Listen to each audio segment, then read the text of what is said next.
Station Gang, and welcome back to Surrounded by Short Boxes with your boy Stu from Dr. Doom's Fan Club, where we spotlight my favorite back issues from the personal collection and why I love them so much. And today, we're talking about my favorite incarnation of the Master of Menace and his elemental role as God Emperor Doom of the universe, maker and shaper and ruler of Battleworld, husband to Susan Von Doom, father to Franklin and Valeria Von Doom, best friend to the Molecule Man, spine snatcher of Thanos. That's right, this glorious form of Doom that we are talking about today is from what I consider the greatest comic book event of all time, Secret Wars 2015. We're talking about the penultimate issue today, Issue 8. At the first 7 issues were about establishing Doom as God and ruler of Battleworld. Issue 8 is about stripping away that divinity. This is where the godhood he wrapped himself in starts to crack and collapse, but that doesn't mean he's going out quietly, no. He's addressing any threats to his power with extreme prejudice here in the meantime. Hickman builds this entire issue around a series of monumental beats, and Ribić gives scenes like Thing vs. Galactus the weight of an old master's painting. A truly incredible issue, the crescendo of the comic book event of the decade. Let's get into why I love this one so much. As always, first let's set our table and talk about our creative team and the journey to get here. Jonathan Hickman broke into comics in 2006 with the Nightly News, a 6-issue Image Comics miniseries that immediately set him apart as a writer and artist unafraid to experiment with form and structure. That book was a biting critique of media, propaganda, and control, told through a visually striking blend of infographics, design-heavy layouts, and sharp narrative beats. It put Hickman on the map as part of a new wave of creator-driven talents at Image, alongside peers like Matt Fraction and Rick Remender. He quickly followed up with other creator-owned projects such as Pax Romana, Red Mass for Mars, and the Manhattan Projects, each one showcasing his fascination with big ideas, alternate histories, and the clash between human ambition and cosmic consequences. Marvel came calling soon after. Hickman made his debut at the House of Ideas with Secret Warriors in 2009, which he co-created with Brian Michael Bendis, a book that quickly became his own playground for espionage intrigue, shadow governments, and Hydra myth building. That same year, he really started to find his footing when he launched Fantastic Four, and later FF, where he reshaped Marvel's first family with long-form storytelling that felt almost novelistic in its scope, right? He introduced the Future Foundation, he gave Dr. Doom a renewed gravitas, he centered the run around family, around legacy, and the pursuit of knowledge. His Fantastic Four tenure is now regarded as one of the most ambitious and beloved modern runs on the title, and it seeded many of the themes that he would later expand on in Secret Wars. So in 2012, with the dawn of the Marvel Now era, Hickman takes over both Avengers and New Avengers and really leads that wave of creators and new books coming out. The seeds for Secret Wars have already been sown some 3+ years before this big event. Of the switch from FF to Avengers, Hickman would recall an oral history piece with Sketch.com saying, quote, "The whole point was to tell a super bleak story from two sides so that you could then tell the story of how it's all going to be okay. The beauty of New Avengers is that it embraces the nihilism. The beauty of Avengers is that it's the futile struggle against it. And then Secret Wars is a story about it being okay to hope. If you do things for the right reason, maybe it'll work out for the good." So these twin titles worked in parallel. Avengers expanded the roster to its most sprawling, treating Earth's mightiest heroes as a planetary defense system, while New Avengers followed the Illuminati as they grappled with incursions, colliding universes that threatened all of reality. This dual narrative, steeped in philosophy and science fiction and moral compromise, was Hickman at his most ambitious. So by the time the event launched in 2015, Hickman had built nearly a decade of reputation as a master architect, with Secret Wars developed over the course of 4+ years, including 3 of those fabled Marvel editorial retreats. Hickman was a writer who thought in blueprints and long arcs and just had a natural knack for it. He treated superhero comics as both myth and systems design. His pre-Secret Wars career wasn't just about telling great stories, it was about carefully constructing the scaffolding for one of Marvel's most daring events of the 21st century. Hickman also moved forward with the full confidence and support of Dan Buckley, who was then president of Marvel Entertainment Publishing. He recognized Secret Wars as both a massive creative gamble and a publishing initiative that could redefine Marvel's line. He backed Hickman's long-form vision, giving the event the space and the scope it needed, and he emphasized that it wasn't just a crossover, but a company-wide reset that would launch Marvel into a new era, and it really was. As of March 2015, both the Marvel Universe and the Ultimate Universe ceased to exist to readers as we knew it. It was no more. Now, Esad Ribić began his career in comics in the 1990s, working for European publishers and honing his distinctive painterly style before making the leap to American comics. His early Marvel work included covers and short stories, but he first gained major recognition with Loki in 2004, which was a fully painted miniseries that he did the art for, written by Robert Rhodey. That book spotlighted Ribić's ability to merge mythic grandeur with intimate character drama, a combination that would become one of the signatures of his aesthetic moving forward. His figures had the weight and the presence of classical sculpture, while his painted textures gave even superheroes an almost mythological aura. From there, Ribić soon grew to become one of Marvel's most reliable event and prestige artists. He partnered with Jason Aaron on Thor: God of Thunder in 2012, a run that introduced Gore the God Butcher and the Necro Sword, now elements in both Marvel Universe and Marvel Cinematic Universe lore.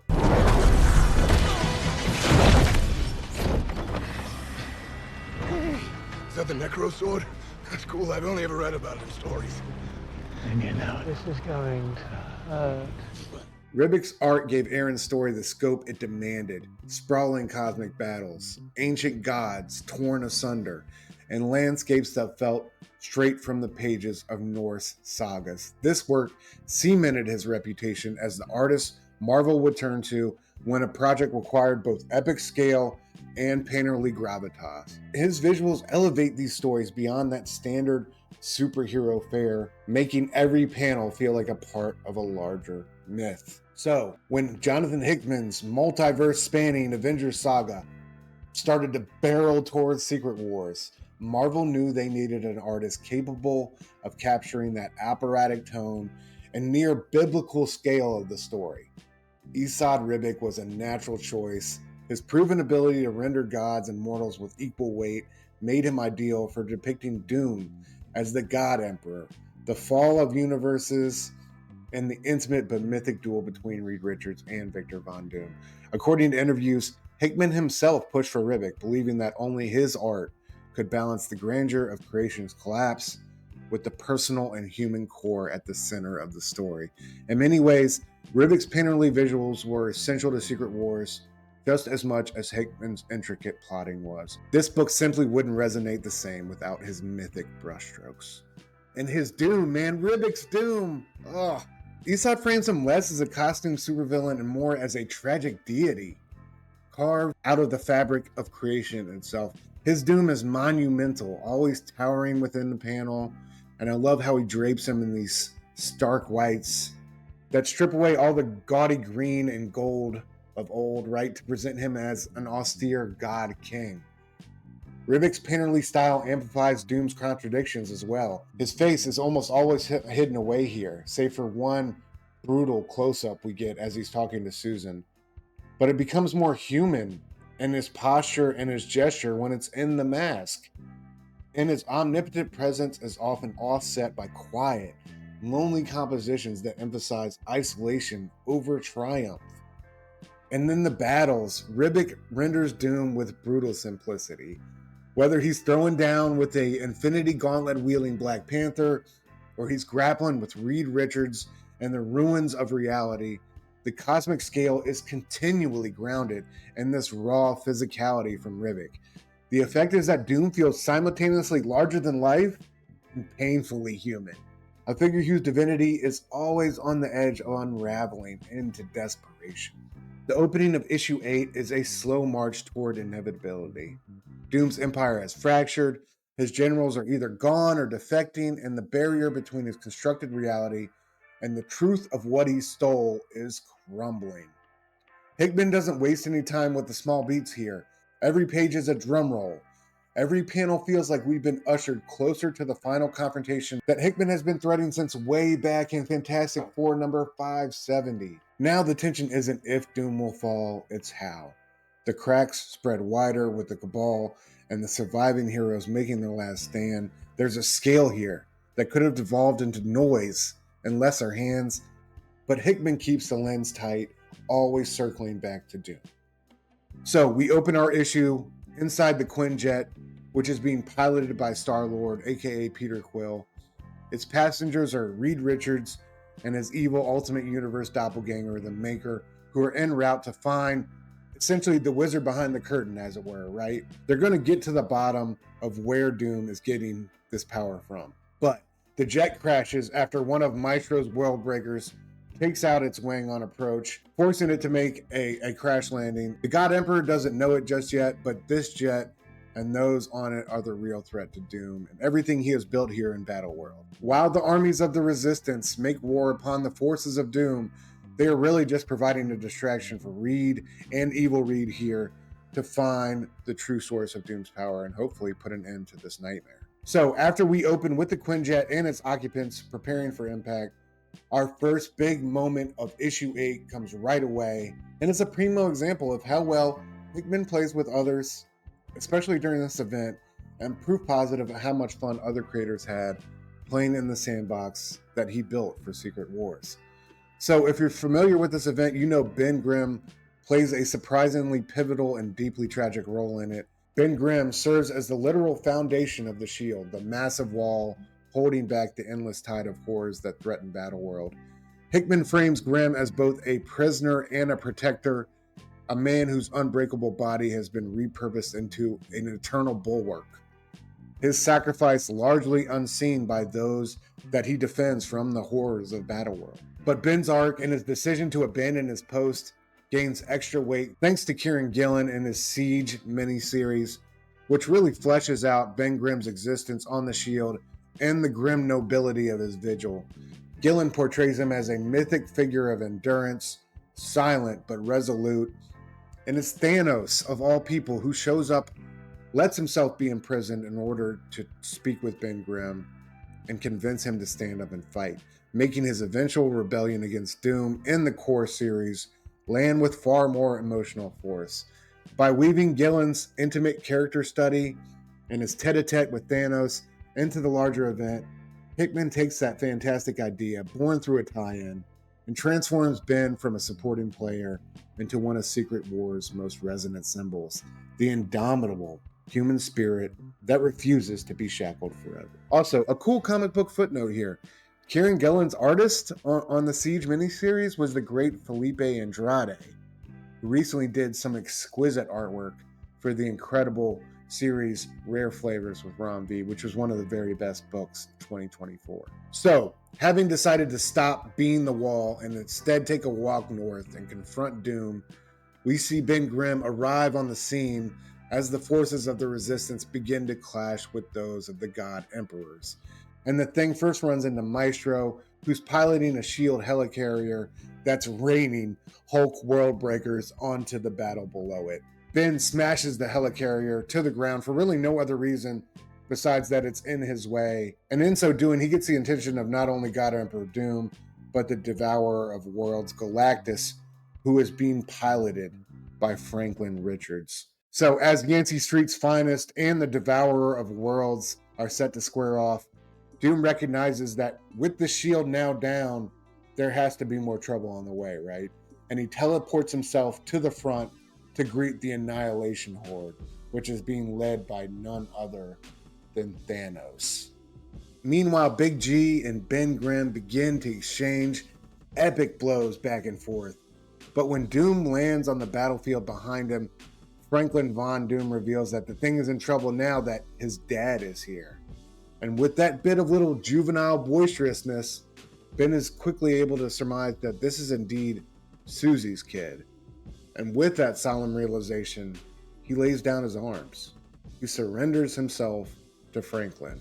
Now, these couple close-up panels of Ben Grimm's final somber resignation are a beautifully tragic example of Ribić's penchant for blending that mythic grandeur with these heavy character beats like he does here on these isolated close-ups of Ben's face.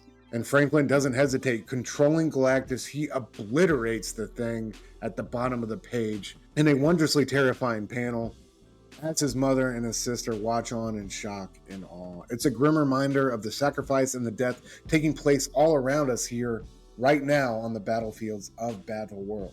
And in this moment, Valeria persuades her mother to take a step away from the spectacle and take another step towards the truth. Valeria wants to expose the grand lie at the heart of everything to her mother, and soon they will run into Reed Richards and the Maker, hoping to do the same, essentially.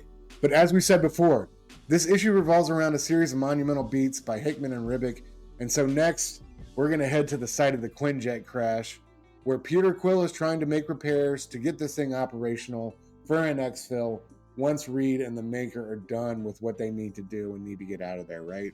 However, Star-Lord is visited by one of Doom's deadly black swans, and she batters and beats on Quill, blasting him across the room, obliterating his spleen, but Quill remains defiant, however, and warns this swan to give it up, or she's going to suffer an I told you so moment and a horrible return on her karma, right? A small bit of brilliant foreshadowing here. Throughout the entirety of their conversation, their exchange, Peter Quill has had this toothpick in his mouth, but we don't really understand its significance yet. So after getting smacked around, he loses this mysterious toothpick for a moment, and then searching for it, he's able to recover it. And after doing so, he issues one last threat to the Black Swan to give it up. Give it up or you're going to be sorry. As Quill lies injured at the base of the Worldtree, quote, bleeding on my God's throne, as the Black Swan so eloquently puts it, she decides she's going to call Star-Lord's bluff, thinking that his are nothing but empty threats. And since the Black Swan remains undeterred, Peter Quill is forced to act. Beautiful use by Hickman here of the famous Tony Montana line from Scarface. Say I love for my little friend. As he jabs the toothpick into the roots of the Worldtree, and we start to see sprouts and limbs and all sorts of overgrowth spring up immediately, with Quill building the tension with a perfectly placed, wait for it, and as the Black Swan's eyes widen, we get this stuttered declaration,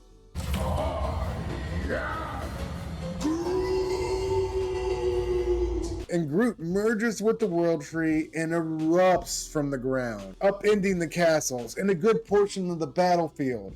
In this breathtaking page from Esad Ribić, Galactus reels in disbelief, and Franklin's shocked response says it all. Now this looks like trouble. Indeed it does, kiddo. Indeed it does. Okay, gang. Let's take a breather, because it's at this point where we reach the highlight of the issue. Perhaps even the series as a whole, for my money. Doom confronting Thanos.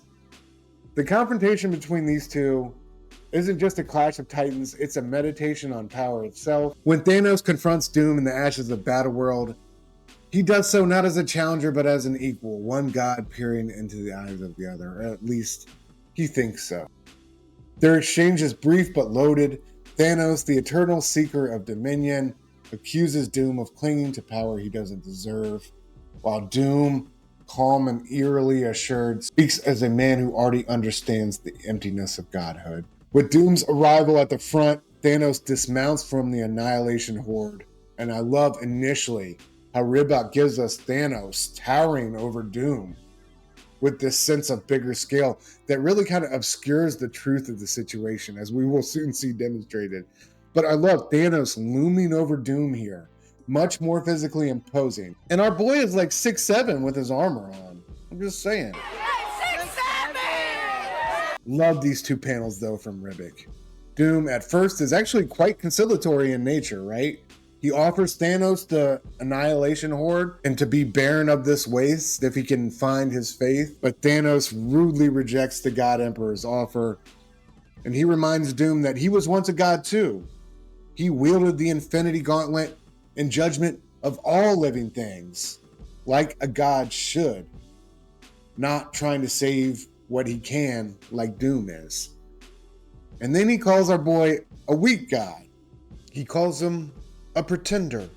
And he tells Doom it is he who should bow before Thanos. Doom lets this marinate, takes it all into consideration, and asks Thanos if he has an infinity gauntlet today, to which Thanos replies, I do not, yet I remain Thanos, the great tyrant, and for you, that will be enough. At which point Doom punches his hand into Thanos' chest, and I love his reaction here. That hurt. He grabs a hold of his spinal cord, and he snatches it out of his body as his armor clatters to the ground. Ribić renders this with pennerly restraint, and it's almost serene in its brutality.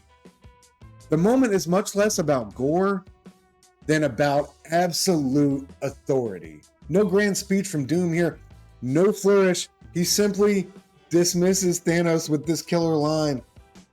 That appears untrue. The act feels fucking biblical. It is the wrath of an angry god punishing yet another false pretender. Man, it just doesn't get any better than that, folks. A moment so badass it got its own action figure. How many other Marvel characters you know have Thanos' spine and skull as an accessory for their action figure? I'll wait. And so Doom redirects Annihilus and his horde to consume the invasive forces of the resistance that are attacking him right now. But he soon finds out that he's got even more problems to deal with. Portal opens up, and out of its spill, the zombie forces of Black Panther, seeking glory and honor. Black Panther himself arrives, wielding and wearing an infinity gauntlet. He's got Namor with him, and they are there to bring an end to the reign of God Emperor Doom. A great ending page for the issue by Ribić here. Chala looks awesome. Secret Wars number 9, our final issue, will bring Jonathan Hickman and Esad Ribić's multiversal epic to a close, not with spectacle really, but with catharsis. The final issue strips away every god, army, collapsing world until all that really remains is the raw core of the story, Doom and Reed Richards. Two men wrestling not just for reality, but for the soul of creation itself. Their final fight is brutal and it's human. It's a brawl on the ruins of everything they've built and they've broken. Doom's admission that Reed would have done it better lands like a shattering of the crown. That one was tough to stomach, not gonna lie. It's not defeat through strength, but through truth. Reed reclaims the power of the Beyonders. He restores the multiverse. He gives birth to a new reality, not as a god, but as a builder and with the help of his family. Hickman closes his years-long cosmic symphony with a quiet grace. Molecule Man's wry smile and empty stomach. Man, the power of a cheeseburger, am I right? The Future Foundation's rebirth and the promise that creation endures because imagination never stops. But I love this issue, Secret Wars number 8, because it's the issue where Hickman and Ribić's epic crescendo reaches its fever pitch before the fall of everything. This is the chapter that uproots everything literally and figuratively. You've got Ben Grimm, an actual literal wall for so long, finally standing up, towering like a kaiju and throwing down with Galactus in a fight that feels less like hero versus cosmic force and more like the universe trying to reclaim its soul. You've got Groot bridging realms and upending Battleworld itself in a moment of impossible beauty, and a story that's drowning in destruction. And then there's Doom versus Thanos. In a clash of titans, two of the biggest bads from the Marvel Universe going to head. It's a fight that could last an issue long, a series long. But here, it's over before it even begins, with one horrifying, shocking, awesome gesture from Doom. And it's rendered by Ribić like a judgment from the Old Testament. Every page of this issue hums with finality. This book isn't just a comic, it's a beautiful, haunting, chaotic, visual symphony of the world ending. And it's an epic payoff, years and years and years in the making, that packs a combo of punches that you won't ever forget. That's it for me this time, gang. I hope I have given this epic comic, this epic moment, the justice it deserves.